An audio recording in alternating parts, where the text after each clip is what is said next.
Good afternoon. I would like to welcome everyone here to the memorial service and the celebration of the life of Kenneth Roy. My name is Barbara Millar, and I am a friend of Kenneth and a trustee of one of his charities, the Young Programme. I know that several of you have travelled long distances to be here, even across continents, and I would like to thank you all, whether you've come from near or far, and whether you're a member of Kenneth's family, a friend of his, or someone who simply admired his work, for wanting to pay your respects to such an exceptional man, such a gifted writer, such an inspired thinker, and to thank him for all the amazing work he has accomplished over the years, and just for being such a good guy. For those people who haven't been able to join us today, the service is being recorded and will be available in due course via the Scottish Review website. Kenneth died on the 5th of November last year in Ayr Hospital.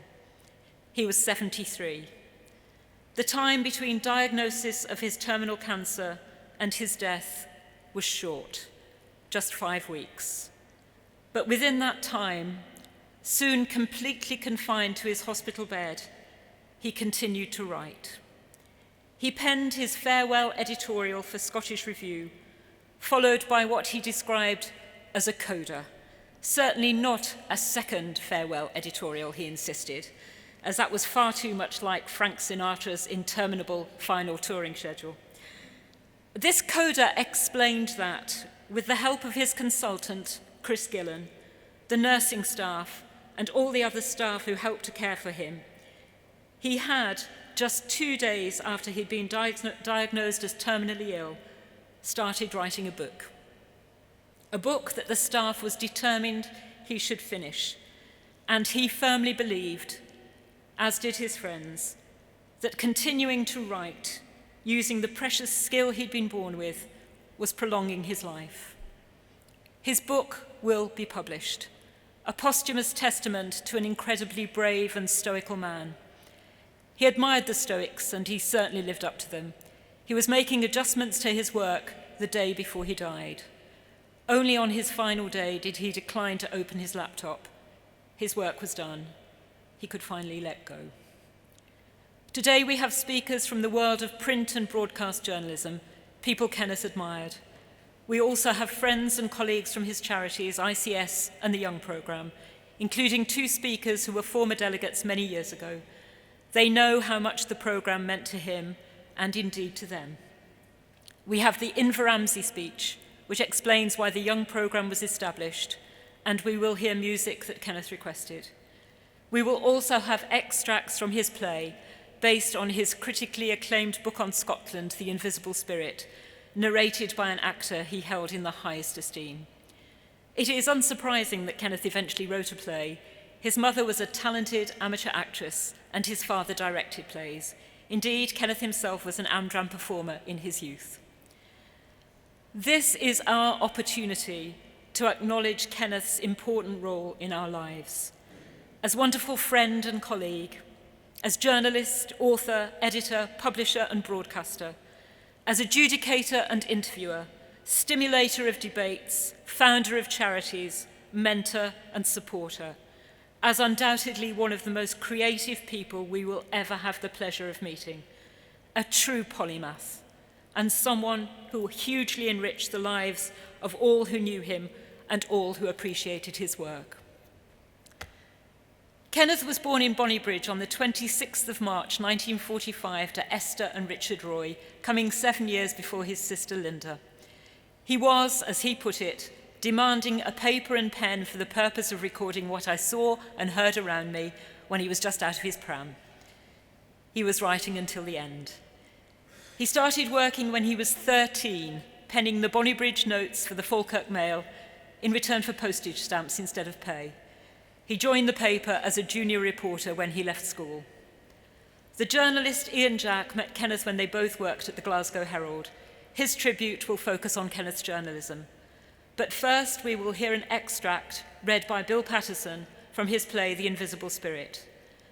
The play was written after the publication of his exceptionally well-reviewed book of the same name. We will hear the opening scene. The narrator is a journalist.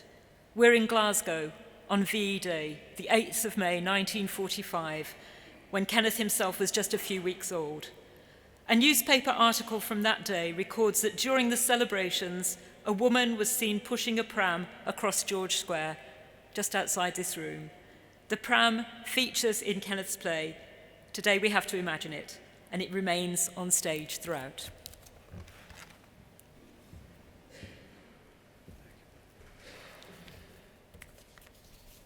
Tonight, Glasgow is demob happy. Never happier. There are only two people in Glasgow who are not demob happy. Myself and Councillor Jean Roberts, though for different reasons. Councillor Jean Roberts. How I treasure them. They're my first words in print after the war, followed by 5 words more momentous still. Convener of the Parks Committee.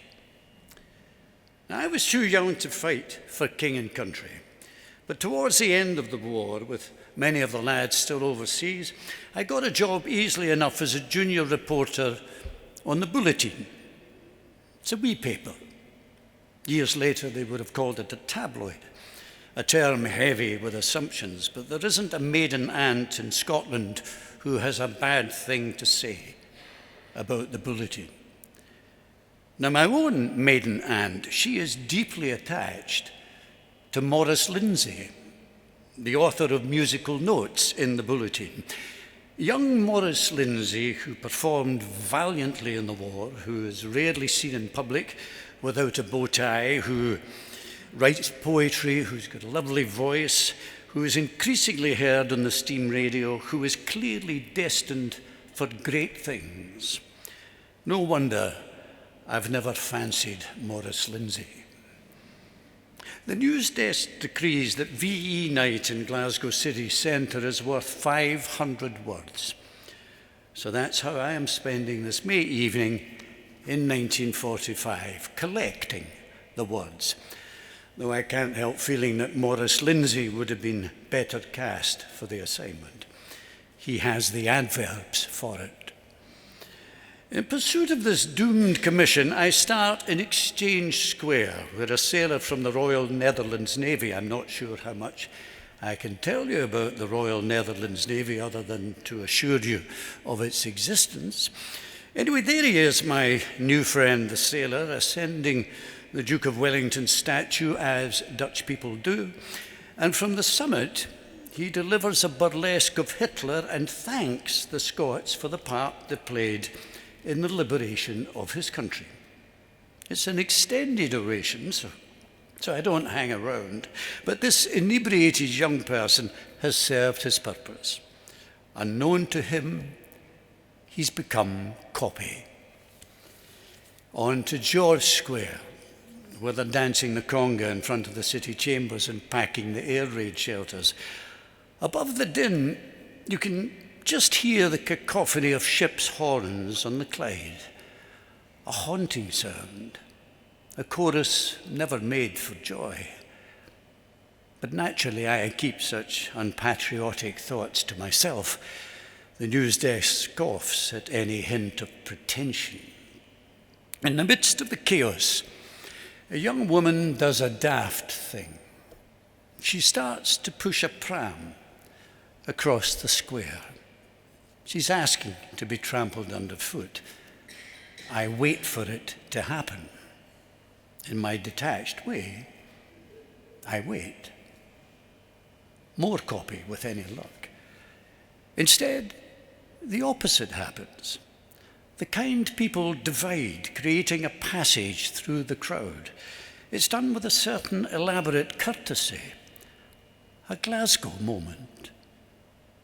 I watch the progress of the pram until it disappears into the darkness, and for years afterwards, through the decades of that uneasy peace, I never crossed George Square without thinking about it, and the poor-looking Glasgow mother in charge of it, the mother of all mothers, in the Glasgow of all Glasgows, on the night of all nights.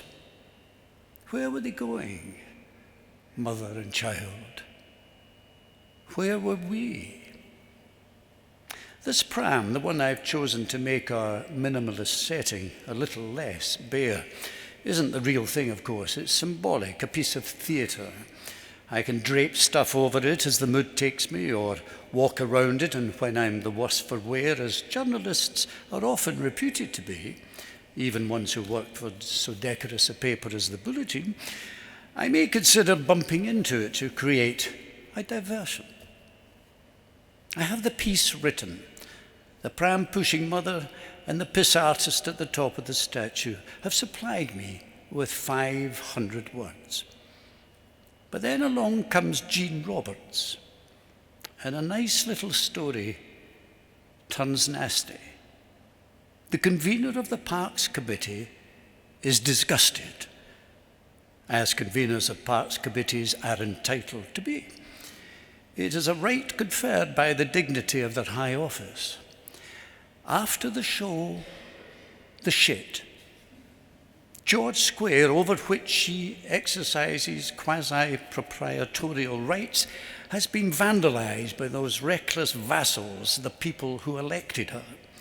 And so Councillor Roberts is to be found the following morning supervising the removal of the empties.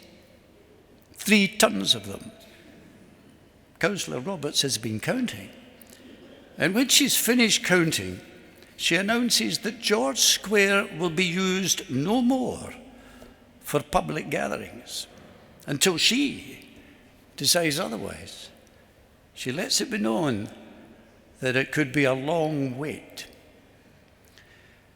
Churchill comes to the city later that year in the final days of the election campaign, the one he loses in the unexpected socialist landslide, and is refused permission to stage his rally in George Square. The Prime Minister has to settle for Blythswood, a square better known for tarts than ward leaders. Now, I have a treat in store for you. Councillor Roberts is due to make a further appearance after the interval. By then, she will be a dame of the British Empire, no less, for services to something or other. The services escape me. Municipal sanitation, perhaps. And the rest of us, well, by that advanced stage in the evening, we must hope to be fortified by strong drink.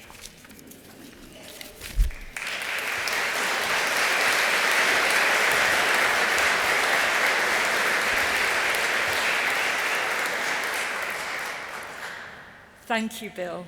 And thank you to Marianna Abrahamyan, who played our opening piece, Return to Stromness, by Peter Maxwell Davies. Sadly, Ian Jack, who has written a tribute to Kenneth as journalist, is unwell and is unable to be with us today. I have the privilege of reading his words. I'm very sorry not to be here to pay my respects to Kenneth, and grateful to Barbara, who's reading these words. This is about Kenneth, the journalist. We met when we were both 20, when he'd already been 5 years at the trade and I was just coming into it. He'd done time on the Falkirk Mail and the Greenock Telegraph, years that I'd spent at school or working in a library before I got lucky and was hired by the Glasgow Herald as a trainee journalist. We met in the Herald newsroom, from where Kenneth went out every day to cover the courts, and sometimes, as part of my education, took me along. We must have liked each other, because a few months later, after the Herald had farmed me out to the Cambuslang Advertiser and the East Kilbride News, he called to suggest we did a story together on the Black Hill housing scheme, which was then notorious as the roughest and most frightening scheme in the city. In those days, the Glasgow Herald didn't do that kind of social inquiry. It held aloof among the fur coats of Buchanan Street, far from the mire of crime and personal tragedy that was ploughed by the Express and the Record. So it felt enterprising for us to take a cab to Black Hill and pull out our notebooks and ask people what it was like to live there. Kenneth wrote the piece, contrary to a later memory of his that I had written it, and as I remember, it was judicious and sympathetic about a place that was frightening and terrible, but nevertheless filled with people no less human than we were. He was a very good reporter. I'm never very sure of the difference between a journalist and a writer. Journalism appears in journals and writing tends to be printed in books. That would be one definition, though it doesn't get you very far. There are some well-written journals and some poorly written books. Reporter is a more helpful term here. Kenneth was a wonderful all-rounder as a journalist. He could edit, sub-edit, lay out a page, write a stern editorial or a whimsical column, research a scandal, mount an investigation, conduct a witty interview, dash off a travel piece, tap out an incisive review, all of them without any apparent effort, and at the same time supervise himself as his own publisher and owner. Few other one-man band acts in journalism have been as tuneful or as energetic.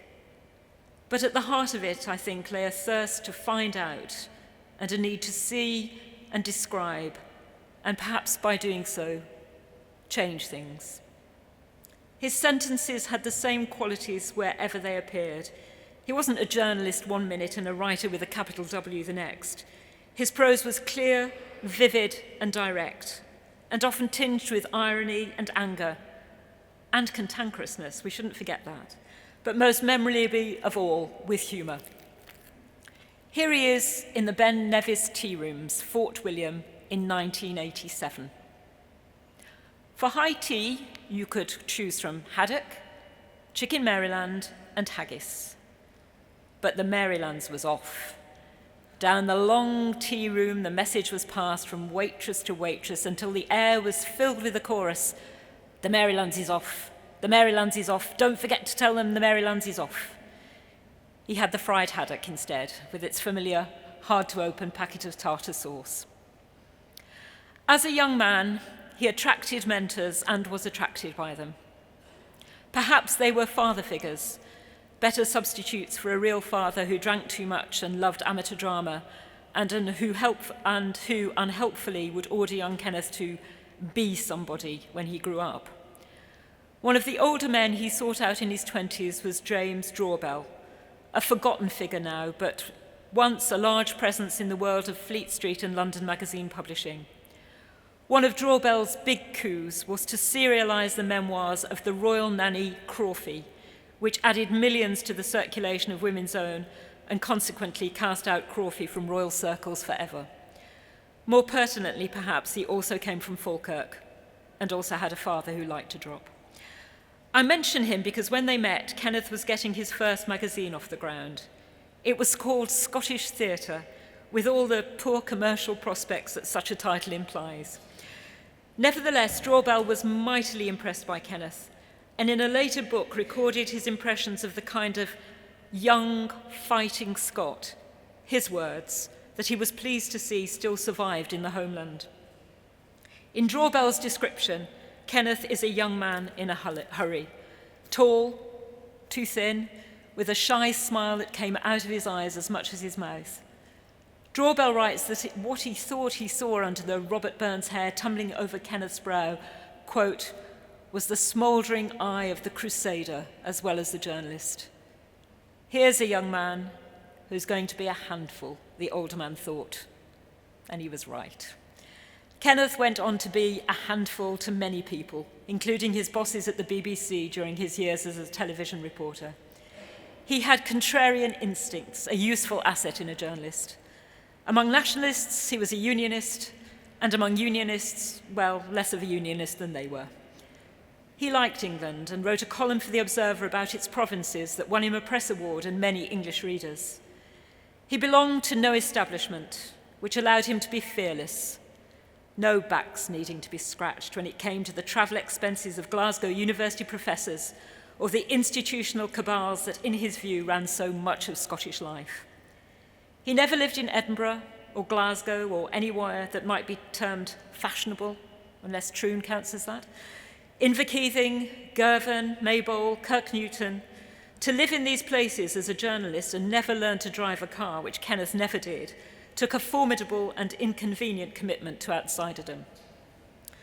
I want to end with a sentence from another Kenneth, Kenneth Graham, who wrote that great classic of children's literature, The Wind in the Willows. The sunny Englishness of that book might be perversely explained by the fact that its author was born in Edinburgh and spent his early years in rainy Argyll. I should also say, is there a theme here, that his careless father also liked to drink just as much as Kenneth's and Drawbells did. Other than The Wind in the Willows, Graham wrote very little and went on working as a secretary at the Bank of England. People beseeched him to write a follow-up, Wind in the Willows 2, son of Toad Hall, that kind of thing. Sir, Graham replied testily to one of them, I am a spring, not a pump. Most journalists, most writers eventually, are pumps. I am a pump, clanking with complaints about deadlines, always trying to suck up more water from the well. But Kenneth was a spring, a marvelous, marvelous spring that first bubbled out in his teens and went on bubbling until a day or two before he died. Writing caused him no angst. In the end, it helped him to live. Fiona and Isla, his colleagues at Scottish Review, remember the steady rattle of his keyboard and how much fun and instruction he had, and they had, and we, his readers, had, thanks to him. Thank you, Ian, for the wonderful tribute which I was privileged to read on your behalf.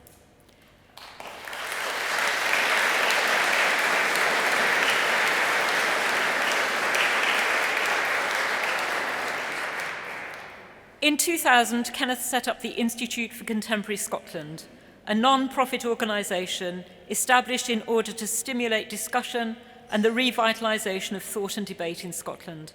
One of its earliest members was Alan McIntyre, who's now patron of the charity and a trustee of both ICS and the Young Programme, and Alan has been a very good friend to Kenneth for many years. Good afternoon, everyone. I grew up watching Kenneth on Reporting Scotland during the 1970s. So for many years, he was nothing more to me than simply a reassuring early evening presence in my parents' living room in Renfrew. And we didn't meet in person until 2000, when I answered an advert in the paper. And in case you're wondering, it wasn't in the personal classified section. But if it had been, a good paraphrase of it might have been, middle-aged Ayrshire journalist seeks like-minded individuals for lively debates and general troublemaking. Because that summer, Kenneth had launched the Institute of Contemporary Scotland.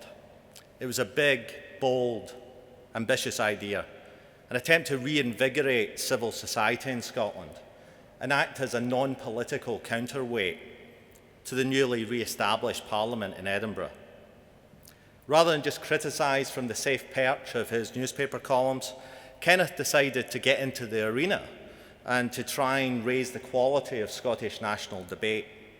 Before long, there were 800 founding fellows signed up, drawn from politics, the media, the law, business, and academia. They were a veritable who's who of Scotland, which wasn't really surprising given that Kenneth had edited the publication of the same name. So he had all their contact details to individually harass them, flatter them, cajole them, and occasionally shame them into signing up for the Institute. David Kelby, who was the Sheriff of Grampian at that time, summed up many people's attitude to what Kenneth was trying to do. He said, "It's pie in the sky, completely impractical. I don't imagine it's ever going to get off the ground. But if it did, I'd be disappointed not to be part of it. So better sign me up." Early criticism of the Institute was that it was just, quote, Ken's cabal of lovies. But Kenneth was always very clear that while he started with the high-profile names, the intent, in his own words, was to recapture the rough democracy of Scotland and encourage the powerful and the powerless to share the same space. And Kenneth hoped and indeed expected that in those spaces, good old-fashioned stairhead rammies would break out. And if they didn't, Kenneth could always be relied upon to start one. As an experienced journalist and interviewer, Kenneth had a very well-calibrated bullshit detector, and he couldn't tolerate self-important bluster. Instead, what he aspired to was well-argued, fact-based debates where people would be open to having their minds changed. The first official season of the Institute was 2001, and it was packed full with just those sorts of debates. It encompassed everything from public meetings to lectures to drama documentaries. And in the span of just 10 months, the Institute put on 25 separate events with 84 different speakers. I particularly remember a June 2001 meeting in the old Strathclyde Council debating chamber in Holland Street. It was 2 days after Tony Blair had been re-elected for a second term, and the meeting was a 14-hour marathon called The Talk Show, and it certainly lived up to its name. It only ended when the management of the Ibis Hotel up the road told us to clear the bar and go to bed. There was a real sense of momentum in that sort of first frenetic burst of activity. Kenneth treasured a quote from the Herald that said he was, quote, a general thorn in the flesh of those in charge of dumbing down our society. While Tom Shields was referring to Kenneth personally, Kenneth chose to adopt that phrase as a little bit of a motto for the Institute as a whole.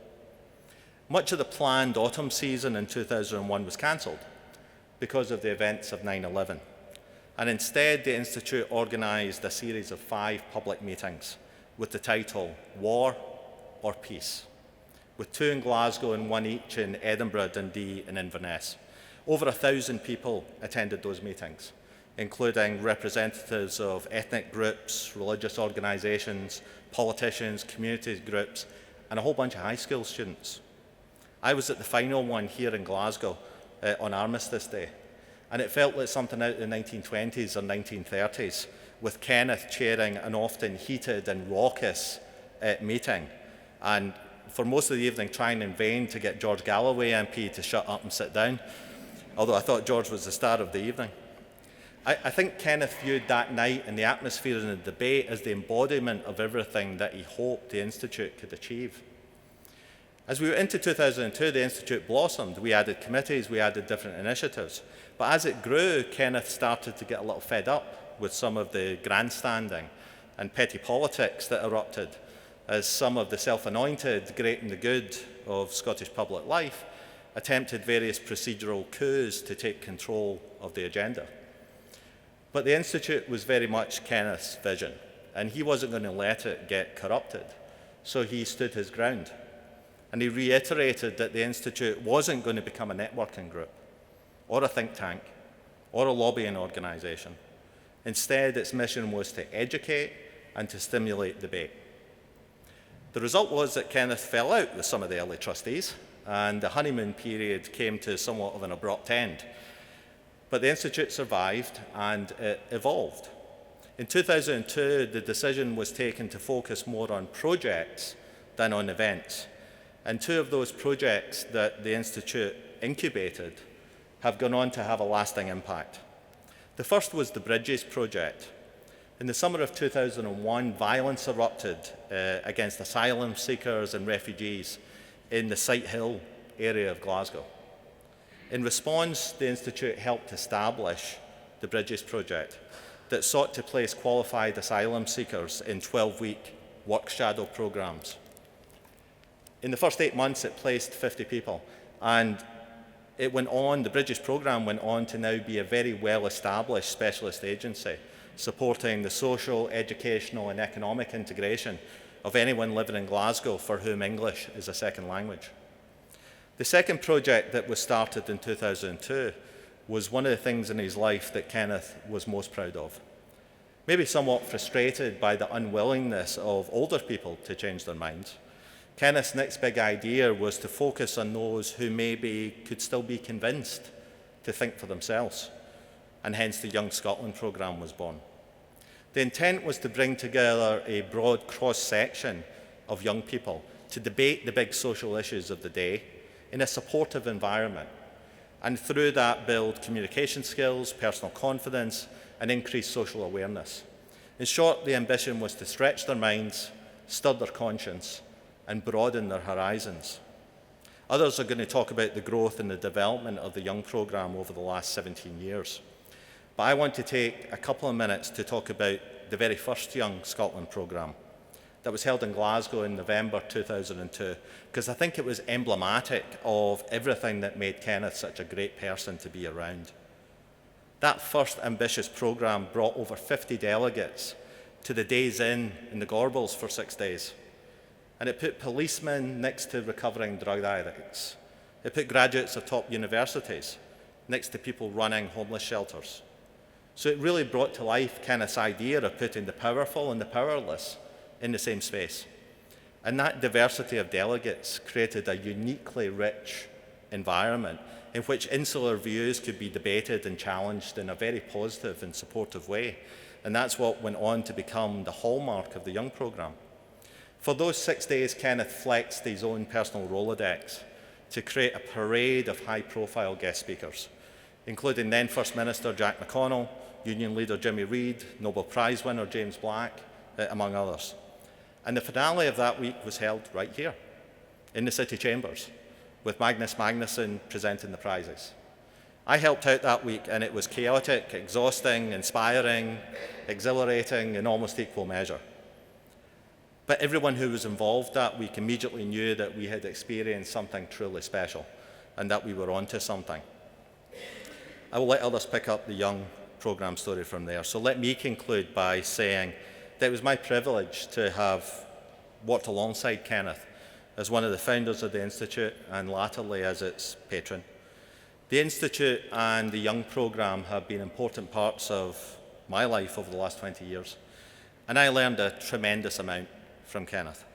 Unlike many people in the chattering classes, Kenneth had the courage to do something, to put an ad in the paper and ask for like-minded individuals to come together, to take a risk, to put ideas into action, ideas that didn't always work, but then importantly to try again, to fend off those who wanted to undermine his vision and instead find ways to reinvent that vision without compromising it. So the best legacy that Kenneth could have is that we carry on that work, that the Institute of Contemporary Scotland continues to be a beacon for informed debate in this country through whatever medium and activities make sense at the time, and that the Young programme goes from strength to strength and continues to encourage future generations to truly think for themselves. On a more personal level, I will miss Kenneth greatly.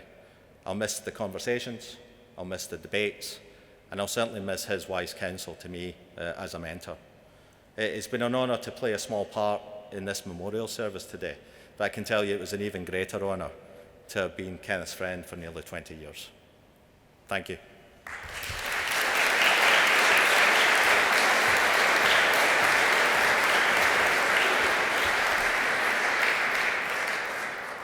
Thank you, Alan. Inspired by R.F. Mackenzie's book, A Search for Scotland, Kenneth, as we've heard, established the Young programme in 2002, initially in Scotland and then in the rest of the UK and Ireland. His Inveramsay speech explains why. It will be read by Sally Magnusson, a friend of Kenneth, supporter of the Scottish Review and a former speaker at the Young programme. Her late father Magnus was the Young programme's first patron and a great supporter of Kenneth.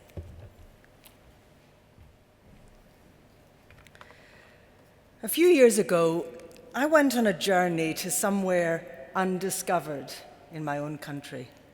A train took me to the northern city of Aberdeen and another northwest to the small town of Inveramsay. Even here, my journey wasn't quite over. Still ahead of me lay the road to nowhere, a place that no longer appeared on any map. I asked in the shops and streets for directions to this place. No one had heard of it. Eventually, an ancient taxi driver was engaged, someone who knew the lie of the land, and we drove in silence for some miles along a straight, flat road flanked by sparsely populated countryside. And then, apparently in the middle of nowhere, he stopped the car and announced that we had reached our destination. I found myself on the platform at an abandoned rural railway station, now reduced to a tangle of weeds and broken wood. Something remarkable once happened at this exposed and overlooked spot, and to understand what it was, I have to take you back 80 years to a very different world. In the 1920s, you could take a slow, meandering train from Inveramsay to the town of Macduff, 29 3/4 miles distant, stopping at Wortle, Rothinorman, Fyvie, Auchterless, Turriff, Plaidy, King Edward, and Banff Bridge. If you were lucky, or unlucky, depending on your point of view, you would buy your ticket at Inveramsay from a singular young man known as the railway clerk, before being waved off in the general direction of Wortle. And if you were very lucky, or very unlucky, depending on your point of view, the train would be badly delayed, and the railway clerk would usher you into a roughly assembled shack known locally as Utopia. I will describe Utopia. It consisted of 2 rooms. One half of it was partitioned off for sleeping. In the other half, there were 2 chairs, a table, a paraffin lamp, a paraffin stove, and scores of books gathered into shelves to form an informal library or study. It was, as utopias go, rather Spartan. While passengers waited for trains, they became subject to inquiry. And the more important or self-important they were, the more challenging that inquiry tended to be. The local minister, poor fellow, was once asked to explain the difference between the first 3 Gospels on the one hand and St. John's Gospels on the other. What Luke meant by the kingdom, and what proof he had that Matthew the publican and Matthew the evangelist were one and the same person. The provost of Inverurie was asked how many tons of coal Britain exported every year. A Church of Scotland missionary became involved in a long debate about India. The ideas of people like Wells and Shaw, Bertrand Russell and John Stuart Mill were discussed, dissected, and disputed. Scripture was extensively quoted and examined. All this, when all the travelling public had paid for was a cheap day return to Macduff. Sometimes, after the last train of the day had gone, the railway clerk and his young friends would settle down in Utopia, light the lamp, and talk long into the night about everything under heaven and earth. And the only sound, apart from the sound of their intense conversation, was the occasional glug, glug of the stove. One night they discussed at length the problem about sex. I understand that after many hours they came to the encouraging conclusion that there is no problem about sex. On the 1st of October, 1951, the branch line from Inveramsay closed to passengers. They dismantled the line with the usual indecent haste, and many years after that, in 1989, a dying man called Robert Mackenzie, a teacher and radical, wrote about the shack at Inveramsay and the railway highwayman of rural Aberdeenshire, who created a library and started a debating society on the station platform. As a very young man, Mackenzie had been an occasional late-night guest at the shack, an invitation to Utopia being considered an honour and privilege.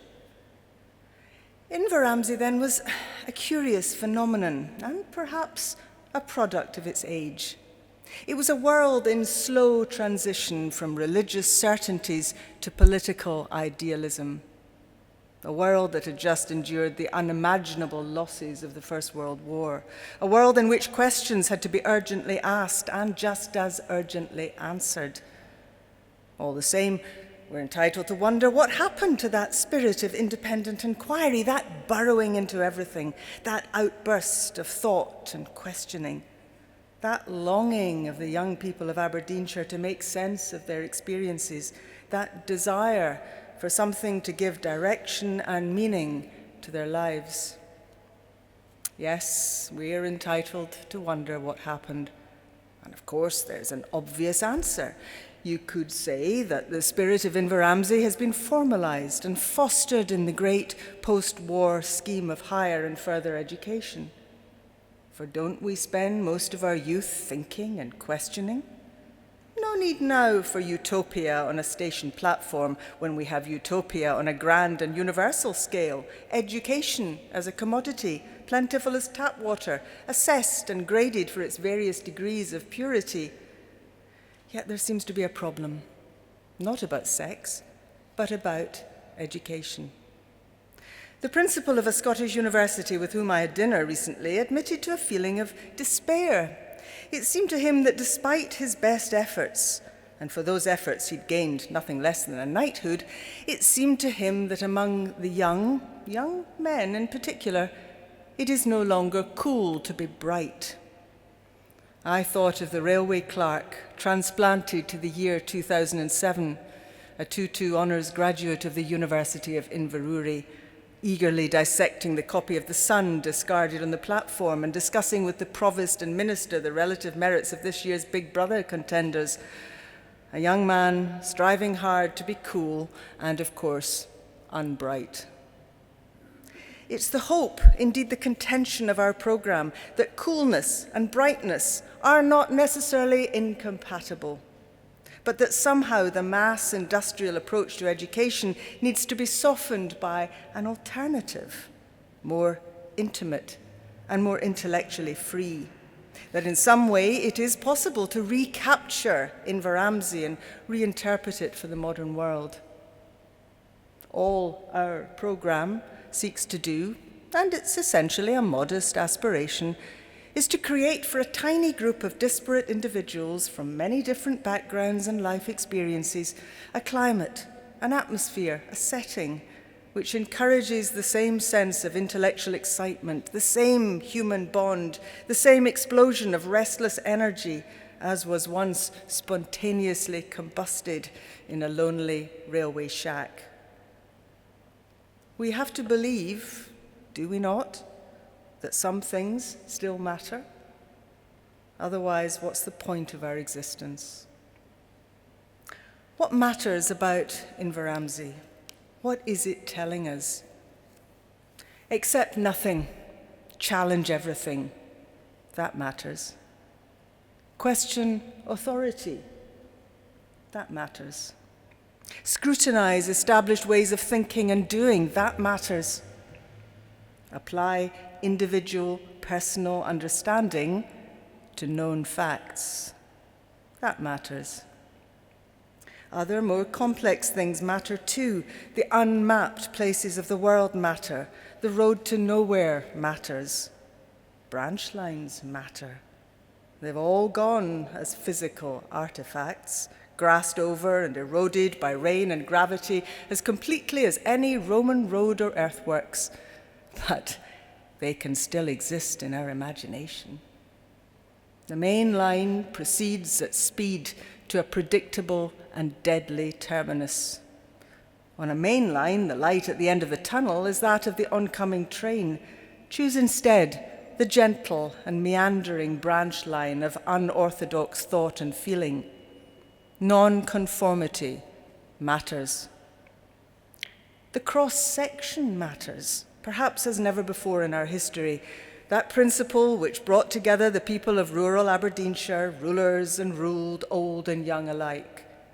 The same principle that inspires and motivates our own programme, bringing together under the same roof the jailers and the jailed, atheists and true believers, indigenous and incomers, those who would torture and those who would not. Bring together such a cross-section and get them talking long into the night, and discord can begin to sound unexpectedly harmonious. The cross-section, our best hope, perhaps our only one. Inveramsay also informs us that nothing lasts. The recognition that nothing lasts also matters. The branch line to all those lovely places had a life shorter than some human span. The shack was a flimsy construction, fragile and vulnerable, as easily destroyed as the glittering city. And the railway clerk? He was last heard of in Putney, working as a barman. What on earth happened to him? Where did all that curiosity go? All that hope? What was his name? Who remembers him now? Nothing lasts. The ultimate award in our annual programme, the Award of Young Thinker of the Year, is named in memory of a young Scottish journalist, Richard Wilde, who was murdered in Baghdad. I call to mind 2 sentences of devastating truth and simplicity expressed by Richard Wilde's father on the final night of one Young Scotland programme. If you want to say something to somebody, say it now. If you want to do something, do it now. Of course, that matters more than anything.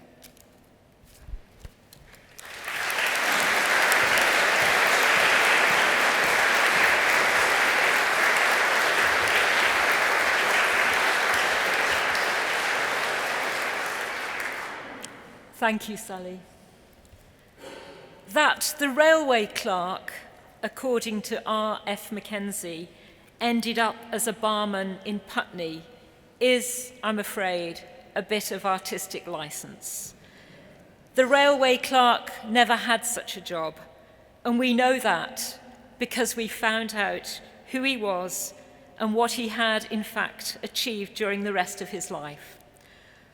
I had always been intrigued that he was nameless and unknown, and with the help of a friend who dabbled in genealogy, we discovered, after a bit of digging, that the railway clerk was a young man called Alan Gray Law.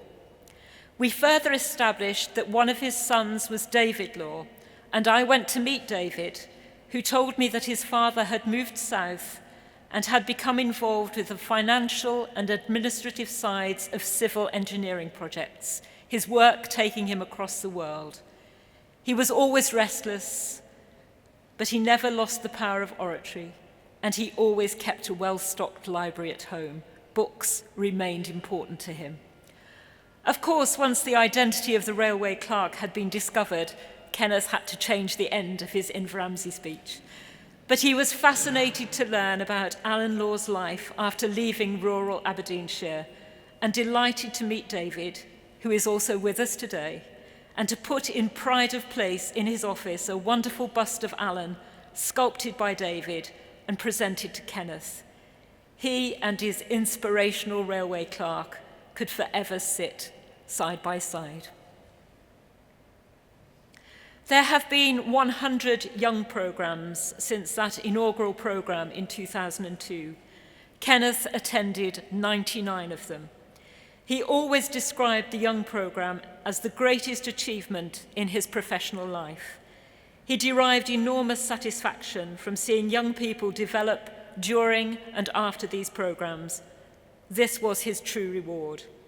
We will now hear from 2 former delegates who now have significant roles to play within the programme. First, Marie Richmond, and then Amanda Williams will talk about the incredible importance and success of his idea and about how he inspired and encouraged them. Amanda's contribution will be followed by Lauren Young from the Royal Conservatoire of Scotland singing A Fond Kiss, the song Kenneth requested, accompanied by Marianna.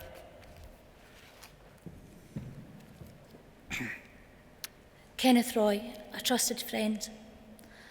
I first met Kenneth in November 2003. I had been at the second Young Scotland programme for a few days when Kenneth and others performed a drama documentary called The Lost Girls. The piece was done with care, compassion, and an understanding that truly touched me. I was unable to stay until the end of the session, being so deeply affected by the insight with which the piece was delivered. This was the first of many times that Kenneth showed me his unique way of ensuring that others were not too quick to judge, that people understood. The world was really built on shades of grey. Following the session, Kenneth checked I was okay. and I told them my story, revealing the challenges I had faced before attending the programme. From this experience, there developed a relationship which spanned 15 years. Kenneth asked me to come back to the next programme and tell my story. I was scared. I was unsure. I was frightened of being judged.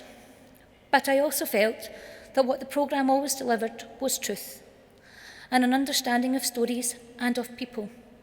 Kenneth taught me that. The first time I completed a testimony session, I was extremely nervous. To be fair, that has never changed. You are opening your heart and your life to people you don't know, for them to listen and judge. But Kenneth, the way he dealt with the session was extraordinary. He led me through, gently probing, pushing without pushing, and respectful. And from that one session, Kenneth gave me so much more. He gave me acceptance, and he gave me a belief that I had value. Over the years, I have attended many young programmes throughout the UK telling my story. Each time, Kenneth would open and lead. He would probe without pushing. He was incredibly insightful. Knowing there was more to a point, he would dig just that little bit deeper, without ever making me feel exposed or raw. He had a unique way of ensuring people knew my truth without ever breaking my trust. Kenneth challenged me. When I thought that my life would never be more than it was at that point, Kenneth would ask, why? Kenneth believed in me. He seemed to be sure that I was more, that I could be anything that I wanted to be, that my past did not and should not define my future. Over the years, I can honestly say, I don't think I ever told my story the same way twice. Kenneth led me in new directions, whilst always ensuring that we maintained truth. I have mentioned many times within testimony that I do not trust anyone, that I never will. But that is not strictly true. In a way, I trusted Kenneth to keep me safe, to walk with me through my truth. Outside of testimony sessions, I spent many an evening discussing topics of the day. Kenneth would listen, and then he would share views or alternatives, which always left you thinking, considering that was his skill. Often days later, I would be sitting and thinking of the topics we had discussed and think, yeah, I get it now. What many don't know is that I genuinely would not be where I am today without Kenneth. His belief, his perseverance, his acceptance of me and my truth, sharing this with others to open minds, to question perspectives, cheering me on, along with Fiona and Isla, at every step, every promotion, every new experience. Kenneth never wavered in his support of me and who I am. I am incredibly proud of our friendship. Kenneth taught me to really believe that I could truly be anything, that I can challenge others' perspectives without being challenging, to question with meaning, to think of others, to trust in myself, and I know that eventually he hoped I would no longer be defined by my past, but live for my future. I am not sure that I have the words to explain exactly how special Kenneth was to me and to the programme. Kenneth was genuinely interested in people, their opinions, their beliefs, who they were, always inquisitive. I remember so many debates on the question, does God exist? Well, Kenneth, I know that you will have satisfaction in finally knowing the answer. And I look forward to the day when we meet again to catch up, debate, and for you to leave me wondering once again. I will miss you dearly, my friend, and my inspiration.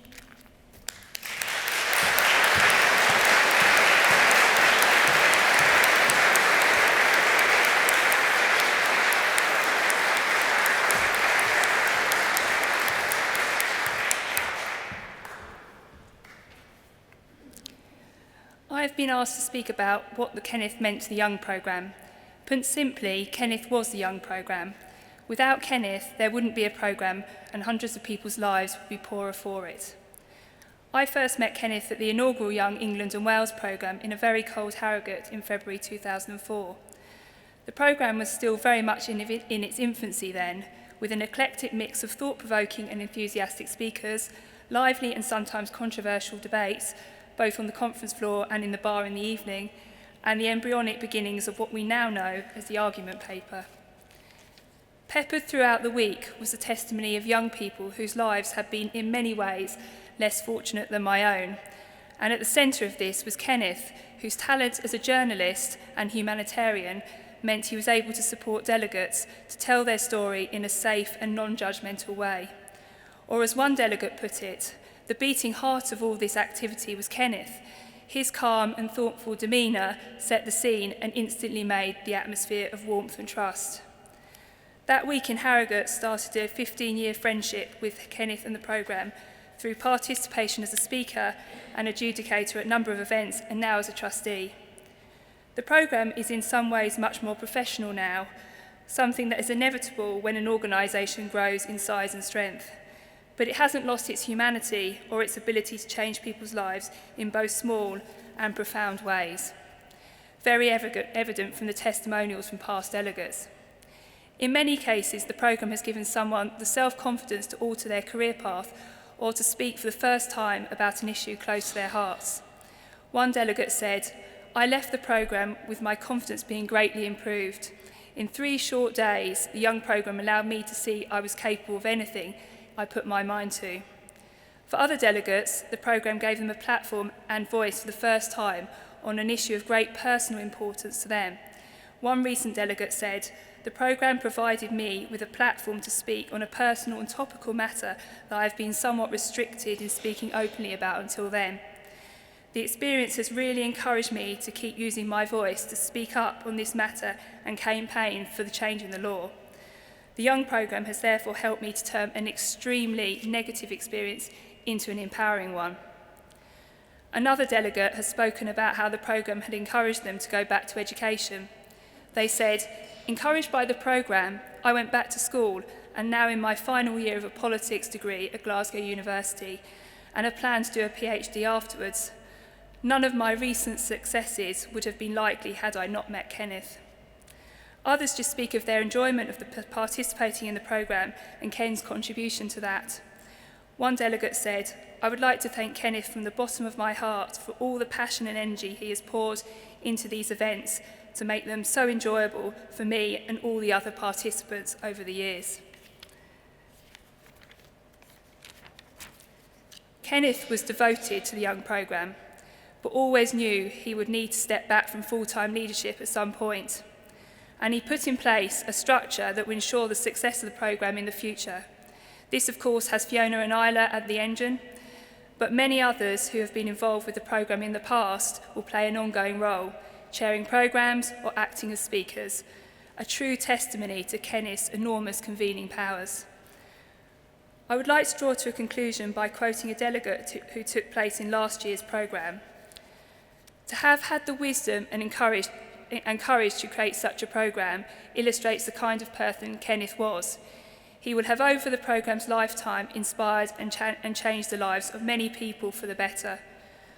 I'm sure that the young people of Inveramsay look on proudly to this memorial of their utopian ritual that Ken has so brilliantly manifested here in the 21st century. Their story and example, thanks to Ken's dedication and ingenuity, has spread to all 4 corners of these isles. A remarkable endeavour and a great gift to all delegates, past, present and future. Thank you, Ken. Future delegates will never meet Kenneth, but he will continue to live on through the spirit of Inveramsay and in the people and communities whose lives have been touched and changed by the programme forever.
Thank you, Marie, Amanda, Lauren, and Marianna.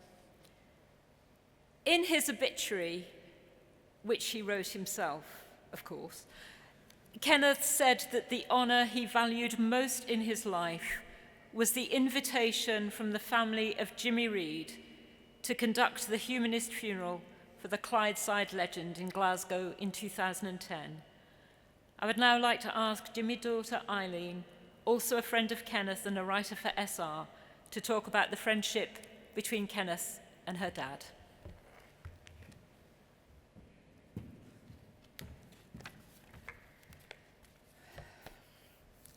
I was given 4 minutes to talk about these two men, which is no easy task. But I hope in the minutes I have, I can encapsulate the friendship between Kenneth Roy and Jimmy Reid, my dad, and illustrate how precious Kenneth became to our family. My mum couldn't be here today, Joan, but I couldn't have written this without her help. I don't recall when I first met Kenneth. Must have been 40 years ago. He was always such a familiar face.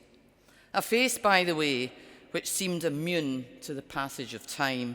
Maybe it was his preternatural mop of silver hair.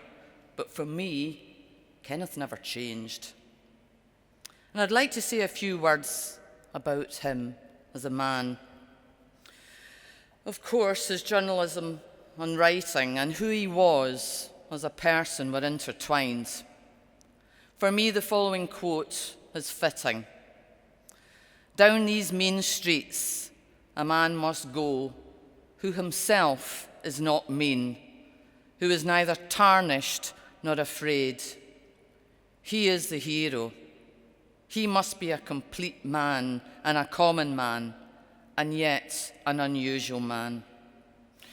Now that was Raymond Chandler, and I can hear Kenneth now chortling away at my comparison of him to Philip Marlowe. But it's true, Kenneth wasn't mean or tarnished, and he certainly wasn't afraid, and he was an unusual man. Kenneth became close friends with another unusual man, Jimmy. Kenneth was a great supporter of the UCS work-in when they met, and a huge admirer of Jimmy. That admiration was reciprocated. Theirs was a deep and lasting friendship. They were, to use a rather outdated phrase, men of honour by instinct, without thinking about it, and certainly without saying it. They were quite different in many respects. And of course, they had their political disagreements. Scottish independence, for example, and you can imagine how that conversation rolled. But they also shared a number of characteristics. They both left school at 14. Neither of them went to university. Both of them were brilliant and intelligent men and made as much of their lives as they possibly could.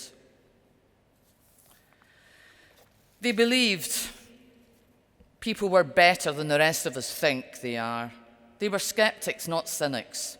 Often they expected the worst in circumstances, but always looked for the best in people. Both, in my observation, could be melancholic and easily moved to tears. They could and were often aggressive in print, but for me, rarely in person, although I believe there were some exceptions. Had their moments. They worked on a number of projects together over the years. They would talk for many hours into the night. Jimmy with his whiskey, Kenneth with his white wine. I can just hear Dad, Kenneth, for God's sake, white wine? That's not a proper drink. But I'd like to focus on the few poignant years leading up to Jimmy's death. In later years, Kenneth and Jimmy worked together on Kenneth's Young Scotland programme as a guest speaker and to present awards. Both men loved this work. Both men were passionate about young people and were inspired by their engagement with them. But Jimmy became ill in a few years up until his death. He had vascular dementia. Many of you know. Although he never got to the stage of forgetting who his family and friends were, his memory and judgment were faltering. Eventually, he had to stop writing. He continued with his speaking engagements, but those had to stop too. As the wretched disease progressed, he ceased visiting his beloved Glasgow, and most people fell away. A few notable exceptions, the UCS shop stewards and his other great friend, David Scott. But Kenneth didn't either. Oh no. Kenneth refused to give up on his friend. Kenneth insisted that he keep speaking at the Young Scotland events. Jimmy regularly won Best Speaker as voted by the young delegates, even when ill, which was an honour he coveted. And Jimmy spoke in public, as it turned out, for the last time at Kenneth's Young Scotland event. During this speech, Dad called out to Joan, my mum, who was in the audience, to help him because he'd lost his thread. Afterwards, Mum said to Kenneth, "We can't do this anymore." But Kenneth persevered. Instead, he changed the format to a question and answer session, which Mum said, and Marie will testify, Kenneth sensitively and expertly guided his friend through, in order that Jimmy wouldn't stumble, and thereby preserving his dignity. Jimmy trusted Kenneth completely and utterly, and this was the last and only work Jimmy did before he died. Kenneth wrote, as Barbara said, in his last words in his magnificent final piece in the Scottish Review, that of all his honours, perhaps the honour he valued most was the invitation from our family to conduct a humanist service for Jimmy's funeral in 2010.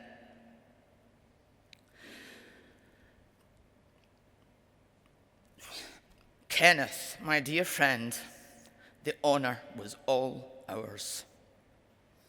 On a personal note to end, Kenneth's passing feels like the end of an era. I've lost my friend and mentor. Yes, he was an unusual man, an outstanding writer and journalist, but also a marvellous human being, and I miss him terribly. But I'm consoled with the thought that he's up there with his great friend, the two of them chuntering away over dodgy wine and proper scotch. And to finish, Kenneth's life was an adventure in search of hidden truth, justice, questioning authority. If there were enough like him, this world would be a safe place to live in without becoming too dull to be worth living in. Thank you.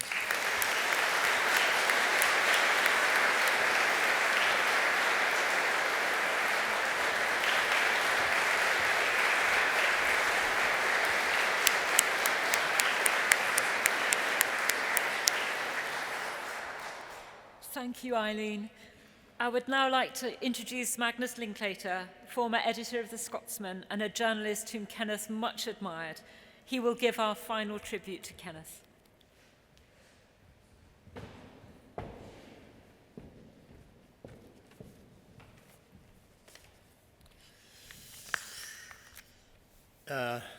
It's a nerve-wracking business, this. Trying to sum up Kenneth the man after so many wonderful tributes. Not least because I can just sense him standing behind me, looking over my shoulder, making the odd dry comment. Reads a bit like the Sunday Post on a bad day. For heaven's sake, let's have none of that Harry Lauder sentimentality. So I'll spike his guns by quoting some lines by a poet he liked, Norman MacCaig, whose praise of a man catches something of Kenneth. He went through a company like a lamplighter. See the dull minds one after another begin to glow. He went through a company like a knife grinder. See the dull minds scattering sparks of themselves, becoming razory, becoming useful. He went through a company as himself. The lights dim but don't vanish. The razory edges dull but still cut. He's gone, but you can see his tracks still in the snow of the world. Kenneth will certainly leave deep tracks, not least because of those razory edges. But we all, I think, encountered the soft side as well. And I suppose it's the contradictions in Kenneth, the man, that made him so interesting and so important to Scotland. There was nothing one-dimensional about him. He saw the country he was born and brought up in through a critical lens, warts and all. And he didn't hesitate to expose the warts. But he loved it nevertheless. Nevertheless, a good Muriel spark word, perfect for Kenneth. I saw something of that contradiction when I first met him at an event in Cooper, Fife, where we were both speaking. It was not an encouraging start. He was standoffish, mostly silent, dour. Perhaps he was channeling the great band leader Jimmy Shand, famously short on conversation, who, as Kenneth once wrote, elevated the humble monosyllable to the status of an art form. Perhaps it was simply that Kenneth had always looked a bit gloomy. He even recalls that as a small child, his parents nicknamed him Gloomy Joe. And in Pitlochry one day, a woman came up to him and asked what he was so miserable about. Why couldn't he be more cheerful, she asked, like Sandy Lyle? Kenneth checked that later and thought that Sandy Lyle looked just as gloomy as he did. But then in Cooper that day, Kenneth stood up to give his talk, and he was eloquent, passionate, just a bit, yes, sentimental, as he talked about Scotland and its hopes for its future. I even thought I detected a tear in the eye. Sorry, Kenneth, maybe I'm making that bit up. And afterwards, what great company he was. He was intensely interested in everything about the world of journalism. He loved the gossip, the who's up, who's down. He had launched his magazine, The Journalist's Handbook, and he filled it with insight into the workings of the media north and south of the border. Pretty well every Fleet Street name contributed at one time or another, but the one he warmed to most was Bill Deeds, made famous in the Dear Bill letters in Private Eye, who coined the expression "some mistake, surely," and continued writing his column to the age of 94. Kenneth paid tribute to him last year as he lay in his hospital bed, still writing to the end, as Barbara has said. Bang goes my hope of emulating the feat of Bill Deeds, who expired over the Remington mid-sentence of his last column at 90-something. I used to complain that Deeds should have done the decent thing and finished the piece. Well, Kenneth, as we know, went one better and spent his last days writing some 40,000 words of personal memoir, a journalist to the end. Fiona MacDonald had a good phrase about Kenneth's work. Scotland was his coalface, she said, and he worked at the coalface all his life, always trying to improve it. He could be merciless in castigating it when it failed. Merciless, but also very funny. In one of his articles for Scotland on Sunday, he tore apart the Edinburgh Festival Fringe, describing it as a third-rate circus and noting, one of the unsung virtues of Stalinism was that amateur performance in the Soviet Union had to pass a quality threshold before they were permitted to charge admission money. It may not be too late to alleviate the Thatcher-free market of the Edinburgh Fringe with such a system of basic consumer protection.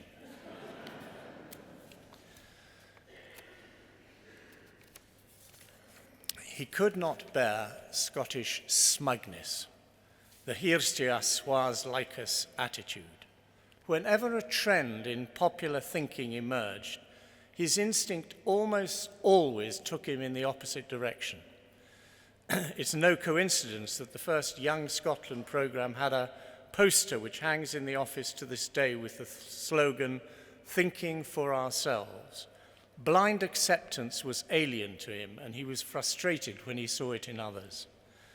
But then he could be equally disparaging about himself.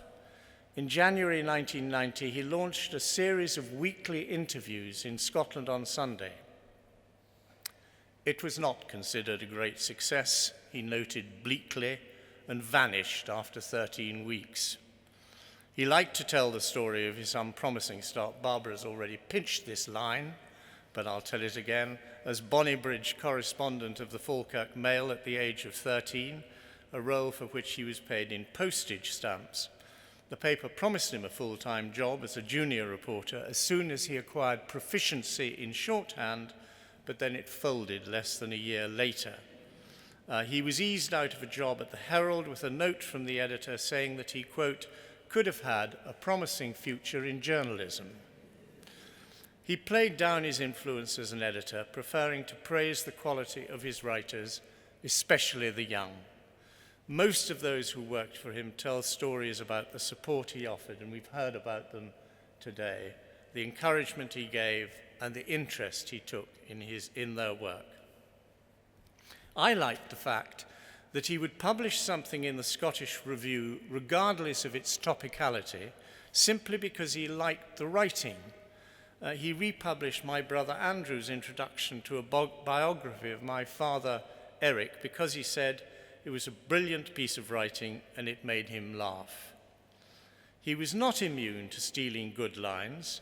He particularly liked Barbara's joke about the dispute over the naming of the Queensferry crossing. It's a bridge, she said, get over it. Kenneth nicked it, but he then did have the decency to tell her. He himself loved picking up observed moments like the overheard conversation in the Dundee station buffet. Do you have a sense of adventure? He heard a young man asking his friend. The answer comes, oh, aye, always meaning today something.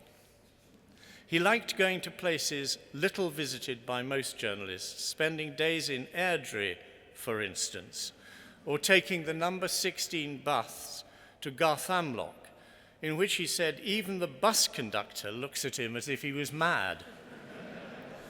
He was drawn to the dispossessed, the down at heel, the out of work, or the frankly morose, not because he shared their views, but because no one else was talking to them.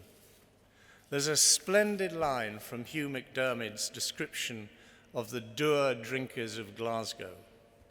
We do not like the confiding, the intimate, the ingratiating, the hail fellow well met, he writes, but prefer the unapproachable, the hard-bitten, the recalcitrant, the sinister, the malignant, the cross-grained and the cankered. Typical McDermid line.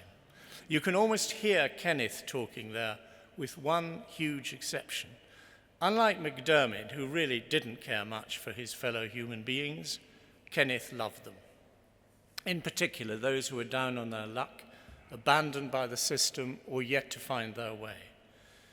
Which is why I guess he wrote more and more late in life about subjects ignored by others, such as the case of Annie Börjesson, the young Swedish woman whose body was found on a beach in Ayrshire in 2005, or the suicides of the 2 teenage girls who plunged to their death from the Erskine Bridge in 2009. These articles were not just opinion pieces, they were the real thing, genuine investigative journalism. He attacked the systems that failed these people, but he was staunchly apolitical.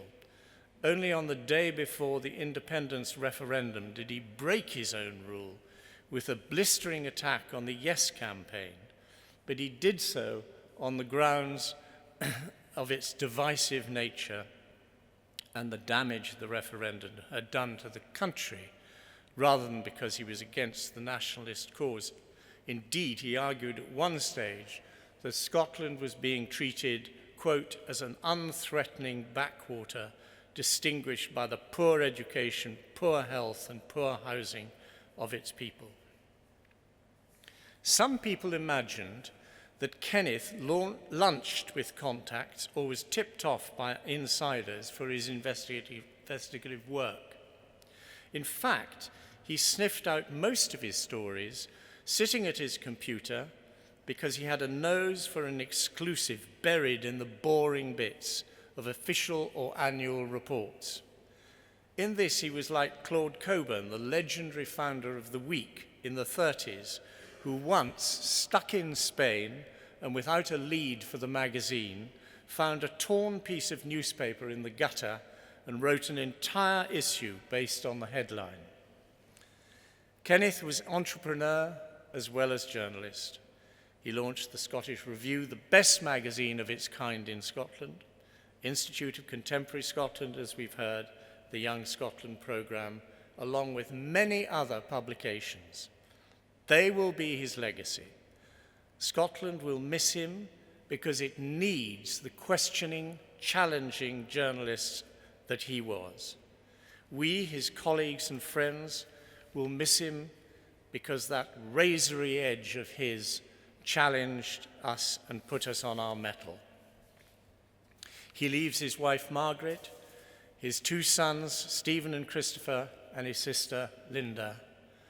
And I'd also like to welcome here 2 of Kenneth's cousins, Tom and George, who are a link to an important episode in Kenneth's career.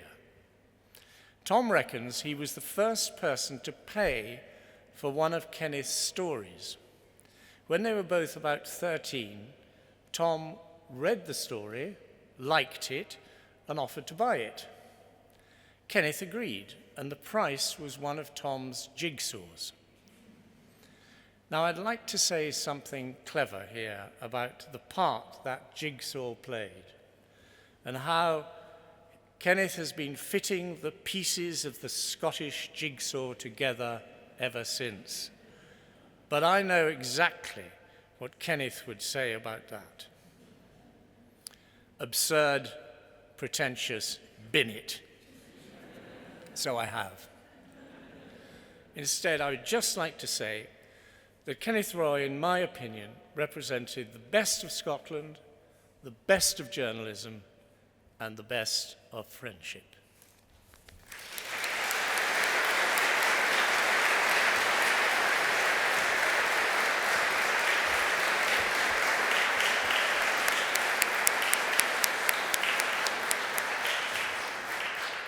Thank you, Magnus. We're now drawing towards the end of our service in celebration of Kenneth's life and work. I would like to thank our speakers and performers for their magnificent contributions. And I would also like to thank you once again for sharing this day with us and invite you to stay for refreshments, and the ushers will guide you afterwards to the satinwood room, which is just behind this one. I would also like to express our grateful appreciation to Glasgow City Council for allowing us to use this magnificent room for Kenneth's memorial service. Finally, I cannot end this service, nor would Kenneth want me to, without saying how much he appreciated and loved his close colleagues Fiona MacDonald and Isla MacLeod, who have worked alongside him, helping his creative ideas come to successful fruition for 38 years and 12 years respectively. They were his core team, his essential support, and his formidable legacy, the Young Programme and Scottish Review, will continue to thrive under their exemplary care. Fiona has also put together this memorial service following Kenneth's wishes to the letter. They, like all of us here, miss him so very much. I'd also like to include a poem by Robert Burns, which I think could have been written to describe Kenneth. It's called Epitaph on My Own Friend. An honest man lies here at rest, as ere God with his image blessed. The friend of man, the friend of truth, the friend of age and guide of youth. Few hearts like his with virtue warmed, few heads with knowledge so informed. If there's another world, he lives in bliss. If there is none, he made the best of this. Before we end our service, Bill will read another extract from Kenneth's play, The Invisible Spirit. 30 years have passed since that night in George Square. It is now 1975, and a cast of characters introduced throughout the play will provide the roll call to our final scene. And don't forget, the pram is still evident.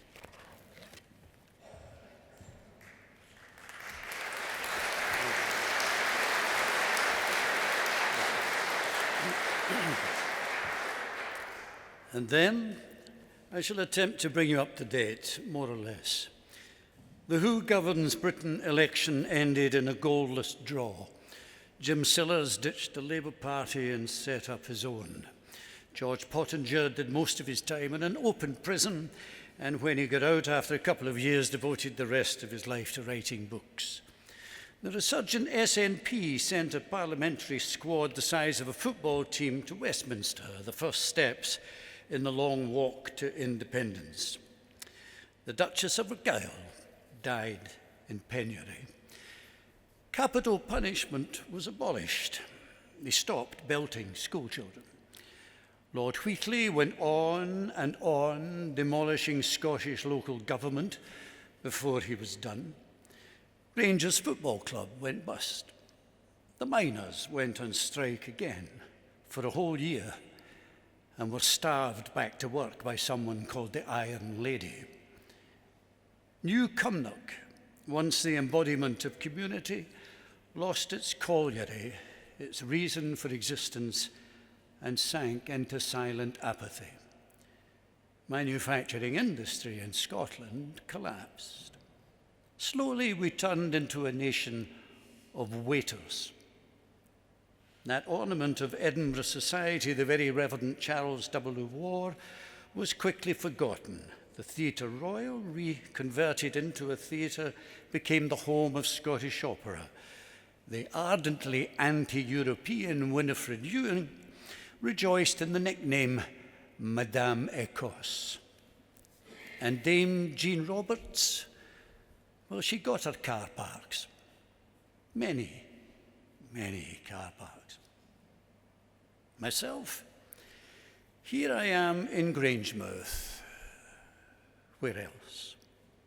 Playing out the final scene on a Snell autumn day in 1975, the day that marks the end of the post-war era as neatly as any. According to the Queen, or her speechwriter, it is a day of outstanding significance in the history of the United Kingdom, the arrival of an economic miracle. It's the day they're bringing the oil ashore. Up in Dice, the control centre of the pipeline between the Forties Field and the Grangemouth refinery, Elizabeth II, or is she the first of Scotland? That's another story. Switches on the supply. Far out on the platforms, the workers are looking forward to a celebration lunch. Nice for some. Those of us hanging about on the traffic islands of South Falkirk have to make do with a sandwich and a statement from BP that in 2.5 hours, Scottish motorists will be filling up with petrol from the North Sea. But an otherwise underwhelming day ends well, before I leave, a kindly manager thrusts into my hands a memento of the occasion, a tiny container of the economic miracle. I've kept it ever since. It moves with me from house to house, as jealously guarded as any family heirloom. After one such move, I noted without close examination that its contents had vanished.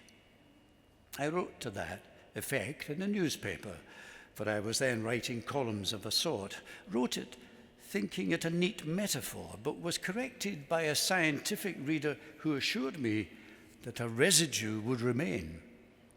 So, I still had a metaphor, only a different one. It told me that what was true of the contents of the bottle may also have been true of post-war Scotland, that the spirit of the nation, though invisible to the naked eye, never quite evaporated. The occupant of the pram came to be known as one of the baby boomers. He or she must be quite an old baby now. I never did find out what happened to the child or its mother after that night in George Square, long ago. I've only the vaguest notion what happened to the rest of us. I was never much of a journalist, not cut out for the investigative stuff. But I sensed dimly why I decided to have the pram on the stage all the time we've been here, and why it's no longer necessary. We're going home, of course. Oh, and it represented something. I even know what it was. It was the hope. Yeah, it was the hope